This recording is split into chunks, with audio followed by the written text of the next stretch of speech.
Hi there, I'm Bea, a mixed media artist. Join me as I explore art, creativity, and inspiration, one project at a time. Hello everybody, welcome back to my studio. So glad you joined me today for another video. I hope you are all doing well. Now in this video I share an ocean themed spread in my accordion journal. It is an accordion journal. And I did start with collage in the background from some travel magazine and a piece of an old map.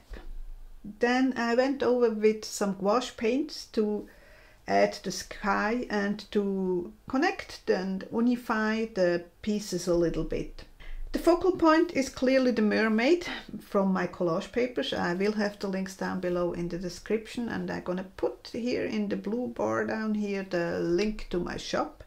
So the is from the collage paper. I did fussy cutted it and just plopped it onto the page by gluing it, obviously. Anyway, then next I did use some washi stickers, and this is an embellishment I have since years, you know, those decoration you can buy during Christmas time, and I use it for all kind of things. Also those stones, those glitter gems, or just bought somewhere. You probably have something similar somewhere in your stash, I'm pretty sure. If you're doing art journaling since a while, we do collect those things, don't we? And then last but not least, the quote Näher am Meer, closer to the sea, is again from a magazine.